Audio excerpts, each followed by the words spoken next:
Hello and a very warm welcome to a brand new edition of World Panorama with me, Frank Pereira. Over the next half an hour, we'll bring you a roundup of all the significant events that have taken place around the world this week. First, a look at the headlines. G7 nations agree to toughen sanctions on Russia if necessary as they press for political solution to conflict in Ukraine. War against Islamic State and climate change also taken up at a summit of the world's most powerful countries. The United States orders 450 more troops to Iraq to take on the Islamic State's expansion in that country. It's 1 year since the Daesh captured Mosul in Iraq, besides rapid gains in Syria and Libya. Turkey's once formidable Justice and Development Party loses its majority in parliamentary elections. Uncertainties of coalition politics take centre stage as opposition groups look to cobble together an alliance. And South Korea battles an outbreak of Middle East respiratory syndrome MERS. Nearly 3,000 people quarantined as the numbers of cases grows rapidly. Economy concerns arise from echoes of the 2012 SARS outbreak. Our top focus on the program this week. A meeting of heads of the Group of 7 nations sent out strong warnings to Russia for what's been called its aggression in Ukraine. At a luxury retreat in the picturesque Bavarian Alps, the leaders of the world's most powerful countries also tackled threats to global security posed by Islamic extremism and risks to the world economy from Greece. Here's a detailed report.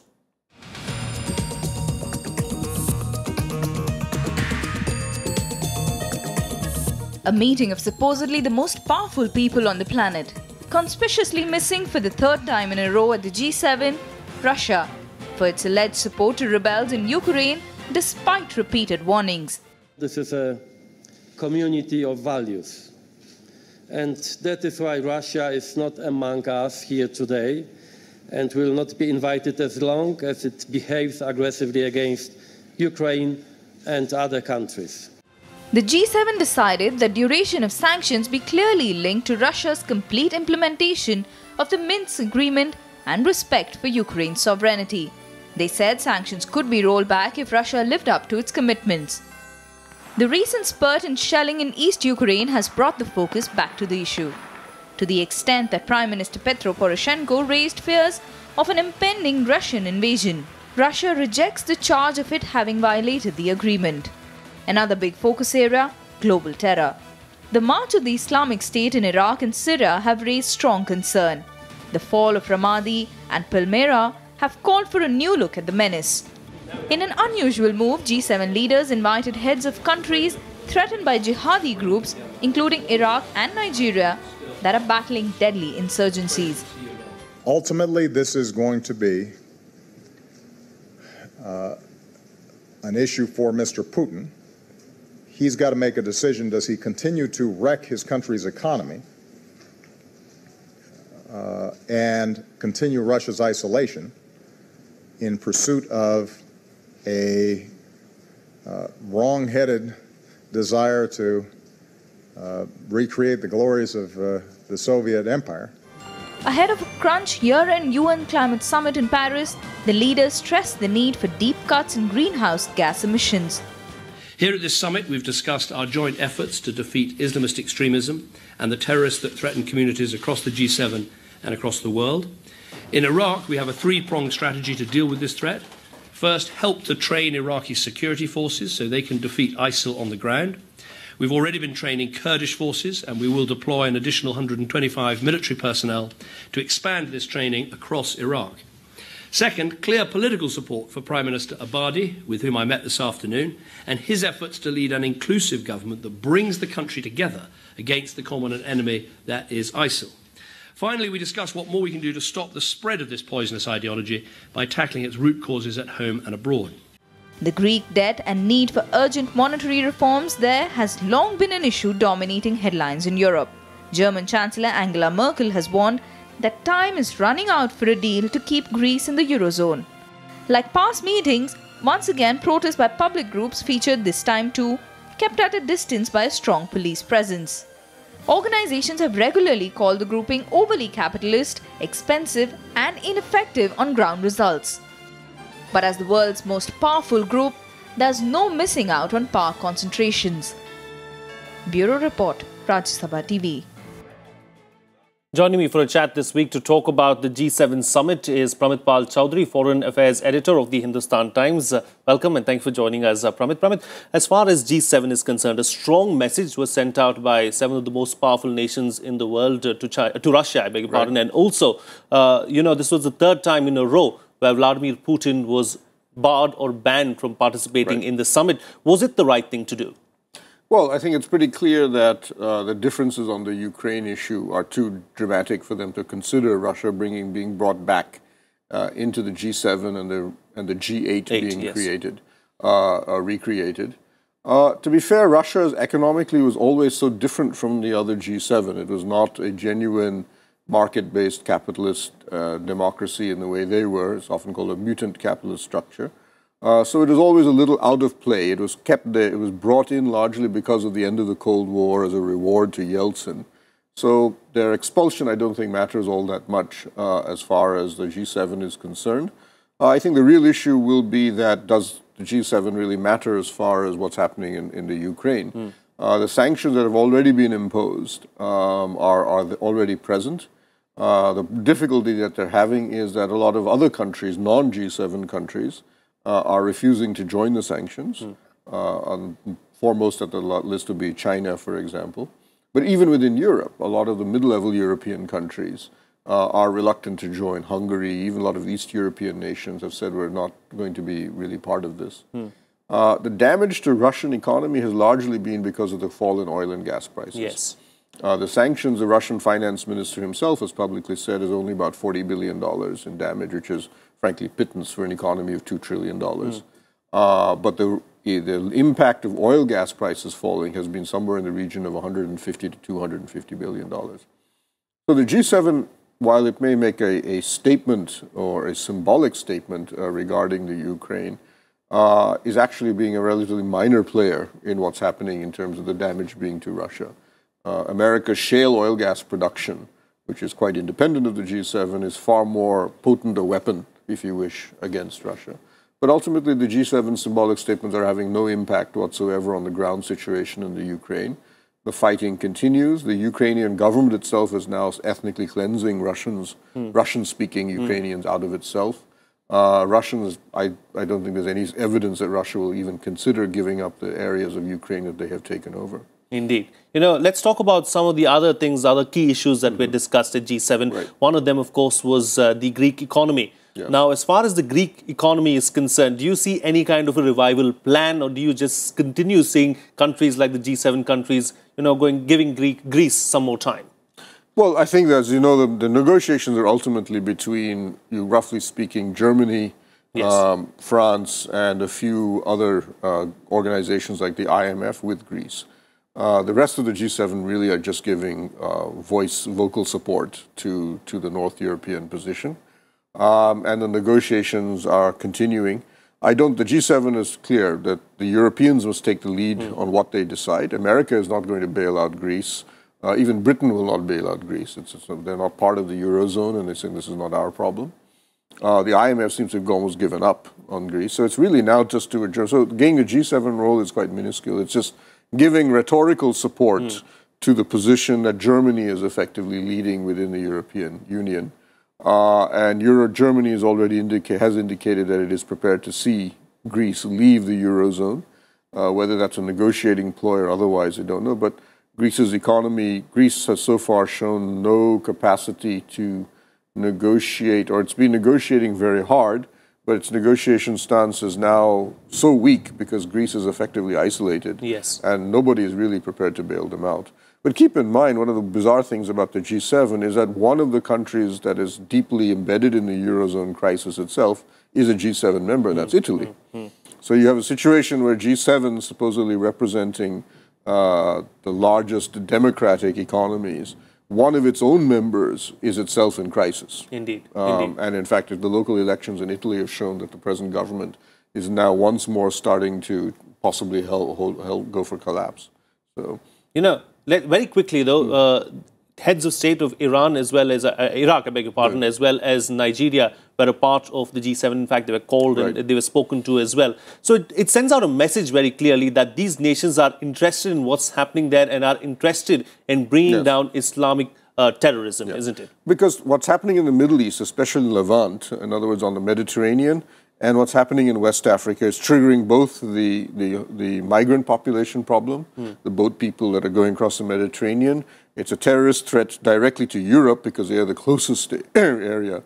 The point again with the G7 is which of these countries is actually doing anything on the ground to fight IS? Only the United States, because none of them have the military capacity or the willpower to do anything. And even the American commitment to fighting IS is relatively minimal. You can see they're increasing the number of advisors, a few bombing runs, but very little otherwise. So again, the G7 in this case is symbolically making statements. It'll may give a little bit of money, but they don't have too much money on their hands either these days. So therefore, you have a situation where, again, the G7 will make many vocal, symbolic statements, but ultimately... So in due course of time, then the relevance of G7 itself could be questioned. Which is exactly why the G20 was created in the first place, and particularly the lack of China, let alone countries like Brazil and India, and now Russia, always meant that the G7 didn't make much sense, and that was why the G20 was created. G20 represents 85% of the GDP of the world. But the lack of China in particular makes the G7 a particularly weak organization. All right, Pramit, we'll have to leave it at that. Thank you so much for joining us on the program and putting things into perspective for us. Moving on now, and perhaps as a follow-through on commitments voiced at the G7 meet, and most certainly due to the march of the Islamic State in the Middle East, US President Barack Obama this week ordered more US troops to Iraq. Several global powers have echoed the warning of the Daesh being the biggest threat in the fight against global terror. Here's a report.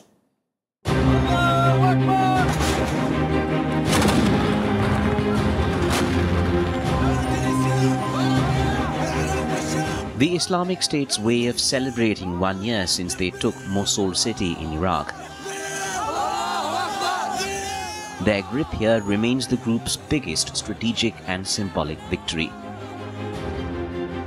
Against this backdrop of continuing violence in Iraq, deployment of 450 more US troops marks an adjustment in strategy for US President Barack Obama.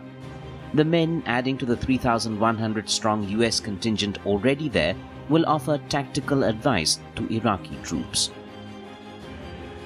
What's happening on the ground in Anbar is a source of concern, and the strategy that we have discussed today in terms of ramping up our training and advising and assisting mission reflects the concern about the situation in Anbar province. In Syria too, pitched battles continue in Aleppo and other cities.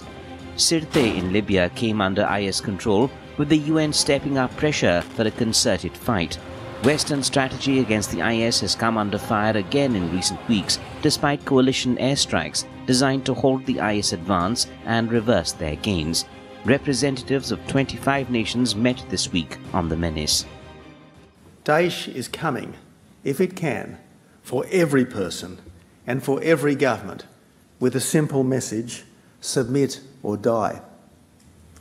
The declaration of a caliphate, preposterous though it seems, is a brazen claim to universal dominion.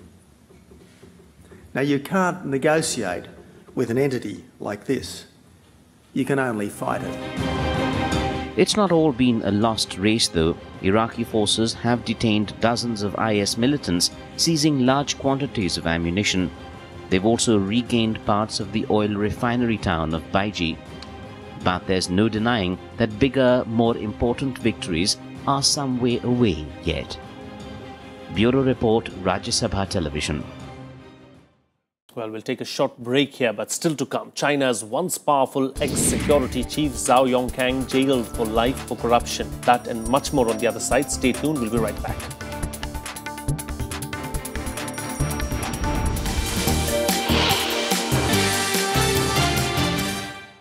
Welcome back. You're watching Rajya Sabha Television. Well, winds of massive political change in Turkey this week, with the first coalition government in decades set to come to power there.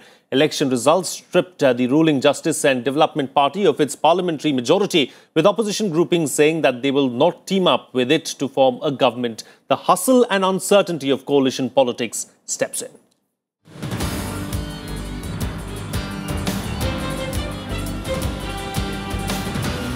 Supporters of the pro-Kurdish People's Democratic Party, HDP, celebrate its entrance into parliament, having made it past the 10% vote share, a coming into being of another party in Turkey.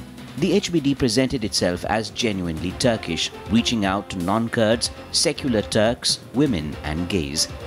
As the uncertainties of coalition politics take off, the HBD insists its mission was never to destabilize. Biz Türkiye'de istikrarsızlık yaratmak, güvensizlik yaratmak için barajı aşmaya çalışmadık. Biz tam tersine oluşacak istikrarsızlık ve güvensizlik ortamına karşı bir hamle yaptık. Biz uluslararası komploların projesi değiliz. Biz tam da emekçilerin, ezilenlerin, halkın özgür iradesinin projesiyiz. Ve şu saatten sonra da buna layık bir çalışmayı yürüteceğiz. And the man thought to be behind the ruling party's setback, President Recep Tayyip Erdogan, blamed for recent slips in the Turkish economy and authoritarian tendencies. Erdogan had even nursed ambitions of tweaking the country's government systems to appropriate all power if he had won this time. Turkish electorate has given a very loud and clear message, and the message is they do not want a change of the current parliamentarian system into a strong and ultra-strong presidency with executive powers as envisioned by the current President Erdogan. With no majority in place, it's over now to the process of cobbling together a coalition. The AKP, with 41% of the vote, has won 258 seats in the 550-member parliament, 18 short of a majority. The Republican People's Party, CHP, has 25% of the votes, 131 seats. Nationalist Movement Party, MHP, with 16.5% vote, has 82 seats. And People's Democratic Party, HDP, makes an entry into parliament with 12.5% votes and 78 seats. All the three opposition parties say they won't side with the AKP, but the former ruling party expresses confidence that it will put together the numbers. Sayın Cumhurbaşkanımız demokratik teamül gereği birinci olan partinin, AK Parti'nin genel başkanı Sayın Başbakanımıza hükümet kurma görevini verecektir. Ve ben Sayın Başbakanımızın süresi içerisinde gerçekten Türkiye'nin bu seçim sonuçlarında herkesi tatmin edecek bir hükümeti kurabileceğini düşünüyorum. Some have termed this election a victory for democracy in Turkey, but there's little doubting that uncertainties involved have spooked the stock markets, hitting their lowest in years. Investor sentiment has taken a beating too. Restoring confidence will take some doing yet. Bureau Report, Rajya Sabha Television. Well, moving on to South Korea now, where the Middle East Respiratory Syndrome, MERS, is raising signs of panic. With nearly 100 cases emerging over just a couple of weeks, South Korea has become the biggest victim outside the Middle East, where MERS has claimed nearly 500 lives. This virus comes from the same family that triggered the SARS scare 2 years back, with the WHO saying that it could be even more dangerous. Massive precautions are being put in place. Here's more. Fumigating the subways in Seoul. It used to be weekly exercise, now it's done daily. Part of several emergency measures after a spurt in cases of MERS that have made South Korea the worst affected outside the Middle East. 메르스 발병 이후 승객이 하루 45만 명, 약 10% 정도의 감소가 있었습니다. 서울 메트로는 승객의 불안 해소와 메르스 확산 방지를 위해 예방적 차원에서 그동안 주 1회 실시하던 방역을 매일 실시하는 것으로 확대하였습니다. The number of affected grows every day, as does the panic. More than 2,800 people remain quarantined, either at home or in health facilities. More than 2,000 schools and 200 universities remain closed. Memories of the SARS outbreak that carried similar respiratory disease symptoms come rushing back. MERS is said to be nearly 40% more dangerous. Besides the economic fallout, the latest outbreak has prompted Hong Kong to issue a travel alert asking residents to avoid unnecessary travel to South Korea. Hundreds of other tourists have changed travel plans. The government ensures emergency measures are in place. 아울러 지금 메르스로 인해서 소비라든가 관광 등 내수가 급격하게 위축이 돼서 이 경제 활동의 파급 영향도 간과할 문제가 아닙니다. 또 이런 경제적인 면에서의 파급 효과를 최소화하고 이것을 이겨내는 것도 메르스 사태의 완전 종식이라고 할 수가 있습니다. 이분들이 정권을 부여받고 즉각 이 시시각각 변하는 상황에 대해서 즉각 대응할 수 있어야 하겠습니다. Acute respiratory illness including fever, cough and shortness of breath, the main symptoms of MERS. Because the virus is still fairly new, doctors and scientists do not know its exact source or mode of transmission. Vaccines are in the trial phase with efforts on to speed up research. We were presented at the recent technical meetings in the Middle East on MERS developments about promising trials with new vaccines, mainly targeted at camels, at the camel population, because that's the source, one of the main source of the virus for us, and that's where we should try to thwart or control the disease at the source. Experts from the World Health Organization who have dealt with MERS arrived in South Korea to assess the pattern of the virus spread and to look at public health response efforts. Beyond the fight against the illness and its spread will be an almost bigger one of checking the longer-term damage caused by the alarm raised. Bureau Report, Rajya Sabha TV. Well, let's now take a look at some other events that made headlines around the globe this week in our Globe Watch.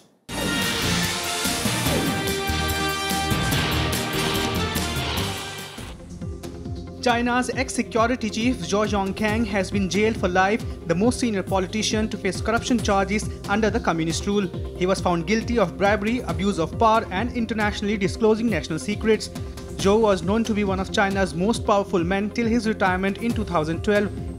He was put under investigation 1 year later as part of President Xi Jinping's major anti-corruption campaign. State TV showed a clip of 72-year-old Zhou pleading guilty at a closed-door trial in the northern city of Tianjin. When responding to the judge, he said he would not launch an appeal.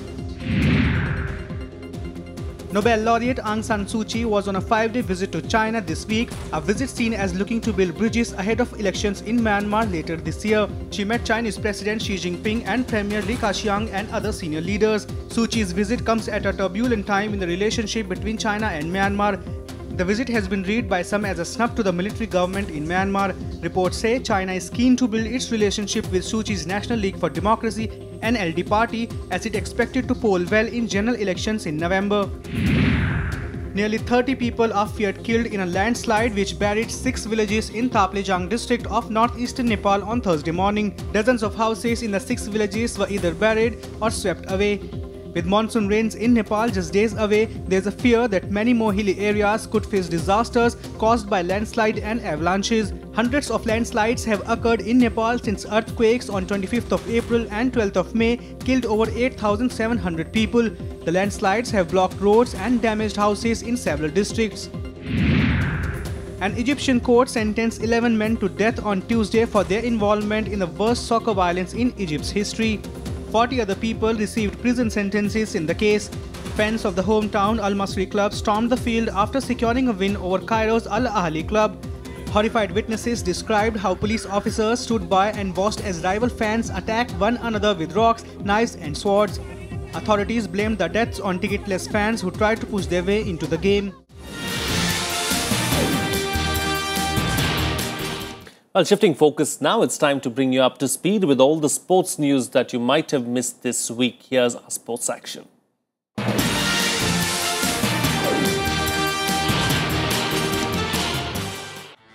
England wicketkeeper Matt Prior announced his retirement from all forms of cricket. The 33-year-old, who won 79 Test caps, helped England to 3 Ashes series victories between 2009 and 2013. The Sussex keeper has not played any cricket since July 2014 because of a recurring Achilles tendon injury. Pryor leads the game with a test batting average of 40.18, the highest of any England wicketkeeper to claim more than 100 dismissals and the fourth best of all time behind only Kumar Sangakkara, Andy Flower and Adam Gilchrist. French Open champion Stan Wawrinka moved up 5 places to number 4 in the official ATP World Rankings released on Monday. But Spain's Rafael Nadal, beaten in the quarterfinals at Roland Garros, dropped to 10th, his lowest position for 10 years. Meanwhile, Maria Sharapova dropped 2 places in the WTA rankings to number 4, with the Czech Republic's Petra Kvitova replacing her at number 2, ahead of Simona Halep. Kvitova's compatriot Lucy Safarova, the runner-up in Paris, to number 1 Serena Williams, rose 6 places to a career-best 7th. American boxer Floyd Mayweather is the world's richest sportsman of the past 12 months. The unbeaten boxer, who topped last year's list, earned a staggering $300 million, with most of it coming from his bout against Manny Pacquiao. The Filipino is second on the list with $160 million earnings. Footballers Cristiano Ronaldo and Lionel Messi grabbed 3rd and 4th spot with $79.6 million and $50 million respectively. 17-time Grand Slam champion Roger Federer took the 5th position with earnings of $67 million. Host Chile began their quest of a maiden Copa America title with victory over Ecuador in Santiago. Midfielder Arturo Vidal was brought down in the box by Miller Balanos in the second half and picked himself up to convert the penalty for Chile. Former QPR man Eduardo Vargas netted the second, calmly slotting home as Matias Fernandez was sent off late on. Ecuador's best chance fell to West Ham striker Ener Valencia, who struck the crossbar with a close-range header. Chile have never won the competition in its 99-year history, coming runners-up on 4 occasions, the last being in 1987.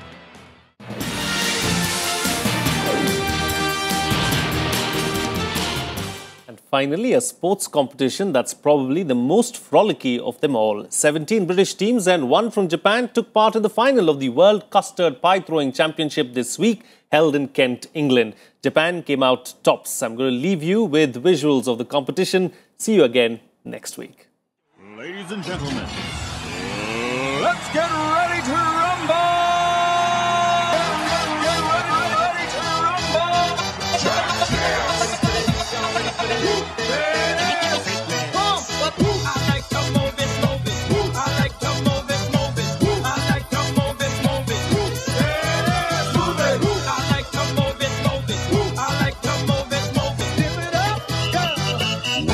To the big show.